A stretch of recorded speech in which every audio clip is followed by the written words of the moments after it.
दुनिया फंसी पड़ी है इजराइल, यूएस और ईरान के चक्कर में। दुनिया फंसी पड़ी है अपने तेल के कारोबार को दुनिया में और अपने शहर तक सही से लाने में। पर एक साइलेंट मूव हो रहा है एशिया में जिस पे काफी कम लोगों की नजर है। एक साइलेंट मूव जिसके बारे में आपको कोई बता नहीं रहा होगा। एक साइलेंट मूव जो आपके देश पे ला रहा है एक नया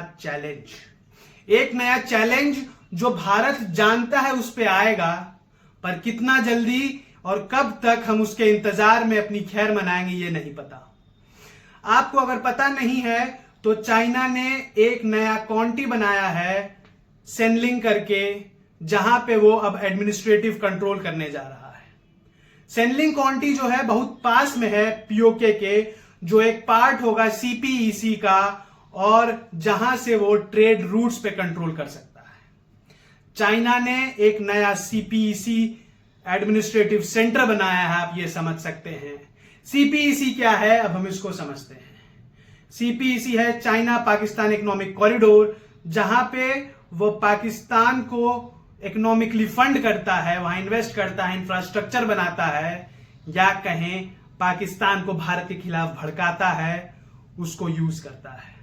मैं आपका दोस्त और होस्ट लौटा हूं पास द पावर के एक नए एपिसोड में, जहां हम बात करेंगे कि क्या चाइना धीरे धीरे इंडिया के खिलाफ एक सर्कल बना रहा है, एक चक्रव्यूह बना रहा है जिसको हम समझ नहीं पा रहे हैं। क्या चाइना भारत को अब हल्का हल्का ललकारना शुरू किया है, वो चीजें देख के जो पिछले 4 साल से दुनिया में घटित है। अब हम आगे बढ़ते हैं, तो चलिए शुरू करते हैं।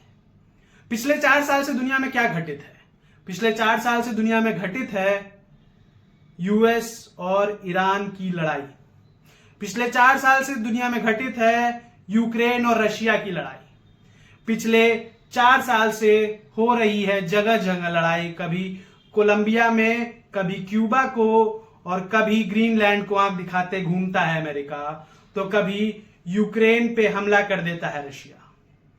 दुनिया में कई जगह कॉन्फ्लिक्ट्स हुए। पिछले साल ऑपरेशन सिंदूर के दौरान भारत पाकिस्तान में भी कॉन्फ्लिक्ट्स हुए।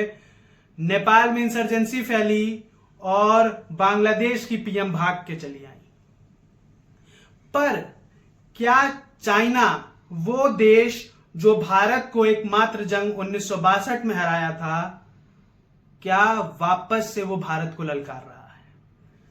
एक नया क्वांटी तो उसने बनाया है, पर उसने एक और बहुत बड़ी मिस्चीवियस बिहेवियर किए हैं कि उसने अरुणाचल प्रदेश के कुछ नाम और कुछ शहर के नाम बदल दिए हैं, अपने मैप में दिखाए हैं, जो एक कायराना हरकत है, या एक कहें एक हरकत जो भारत को भड़काने के लिए वो यूज कर रहा है। चाइना ताइवान पे भी नजर डाला है, इसकी बात हम अगले वीडियो में करेंगे। इस वीडियो में हम समझेंगे क्या है चाइना की स्ट्रेटजी भारत के खिलाफ। तो चलिए आगे बढ़ते हैं। नाम बदलने से क्या फायदा होता है चाइना को? नाम बदलने से जमीन नहीं मिलती, नाम बदलने से आपको राज्य नहीं मिलता, नाम बदलने से आप किसी जगह पे क्लेम नहीं कर सकते। पर पिछले कई सालों में 2017, 2019, 2021, 2024, 2025 और अब 2026 नाम बदलने से एक चीज पुश होता है इंटरनेशनल वर्ल्ड में एक नैरेटिव। पहले नाम बदलो, फिर उसके क्लेम को इंटरनेशनली पुश करो, उसको नॉर्मलाइज कर दो कि दुनिया को यह लगे कि यह पार्ट उनका है। जैसा कि चाइना ने साउथ चाइना सी में किया था, जैसा कि चाइना अब हर जगह भारत में भी करने की कोशिश करता है। आइए आपको एक इंसर्कलमेंट समझाते हैं। ये देखिए चाइना का मैप। यहां पे साउथ में वो हमें अरुणाचल में घेर रहा है, वो घेर रहा है हमें लद्दाख में, और वो घेरना चाह रहा है हमें पीओके के साइड से। धीरे धीरे उसने इंडियन नॉर्दर्न रीजन्स पे अपना कब्जा जमा लिया है, और आपको ये जानते ही होंगे कि ग्वादर उसके कंट्रोल में है पाकिस्तान में, और श्रीलंका में भी उसने अपना एक ठिकाना बना लिया है। तो क्या भारत अब दुश्मनों से घिरता चला जा रहा है? भारत अगर दुश्मनों से घिरेगा तो आपके ऊपर क्या असर आएगा, हम इस वीडियो में आगे जानेंगे। पर हमें अब यह समझना बहुत जरूरी है कि भारत अब लगभग 2 से 3 फ्रंटों पे घिर सकता है। बांग्लादेश में हम डिप्लोमेटिकली रिलेशन स्ट्रेन कर चुके हैं।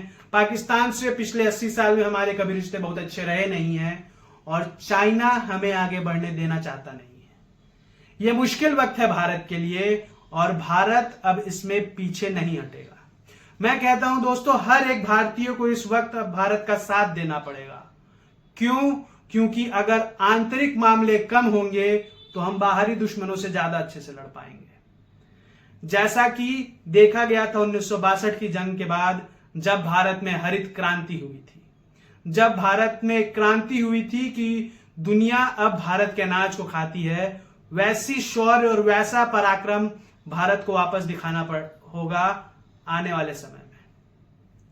चाइना ने अपनी करेंसी मजबूत कर ही ली है।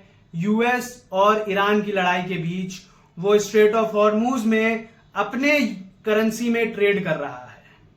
चाइना लगातार हिडन एजेंडाज चला रहा है वेस्टर्न इंपेरियलिज्म के खिलाफ ट्रेड करके ईरान से, और लगातार वो भारत के खिलाफ पाकिस्तान को फंड दे रहा है, सीपीईसी कॉरिडोर मजबूत कर रहा है।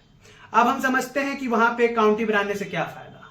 काउंटी बनाने से यह फायदा होगा कि वहां पे एडमिनिस्ट्रेटिव कंट्रोल अब ज्यादा चाइना का रहेगा, वहां पे मिलिट्री कंट्रोल रहेगा, उनकी आवाजाही ज्यादा होगी, उनकी अप्रोच बहुत फास्ट हो सकती है उस एरिया में, और हो सकता है स्ट्रेटेजिकली वो किसी लड़ाई में उनके लिए मजबूत पक्ष साबित हो।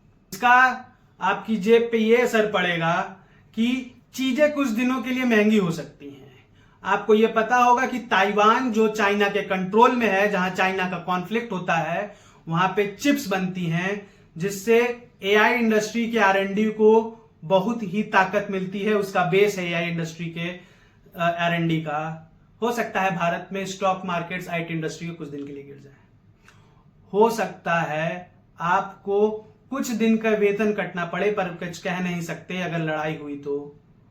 पर एक नैरेटिव है जो चाइना फैला रहा है, वो आज नाम बदल रहा है, कल मैप बदलेगा, और हो सकता है जियोपॉलिटिकल फोरम पे भारत को घेरने की वो अपनी कोशिशें और तेज करे।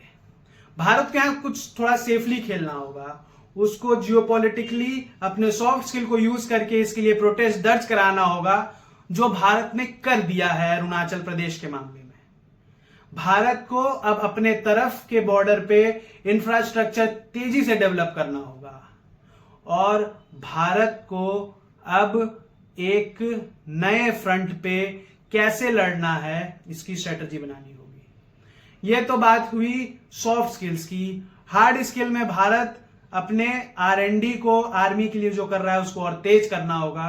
अपने दुश्मनों से दोस्ती करनी होगी, अपने डिप्लोमेटिक रिलेशंस को और अच्छे से फैलाना होगा, दुनिया को दिखाना होगा we are not aggressor, but if anyone aggresses us we will not leave them. Bharat को फर्स्ट नॉट शूट की नीति पे आगे बढ़ते हुए अपने डिफेंस को मजबूत करना होगा। चाइना आज मैप बदला है, कल वो हमला करेगा। चाइना एक नैरेटिव पुश कर रहा है और इस नैरेटिव को भारत को तोड़ना होगा। हमारे साथ जुड़े रहिए पास द पावर पे, जानिए समझिए कि दुनिया कैसे चल रही है, कहां कहां छोटे छोटे हिस्सों में भारत के खिलाफ या विश्व शांति के खिलाफ कुछ लोग बैठ के हल्ला काटने की कोशिश कर रहे हैं। और हमारे साथ जुड़िए, सब्सक्राइब करिए, कमेंट करिए।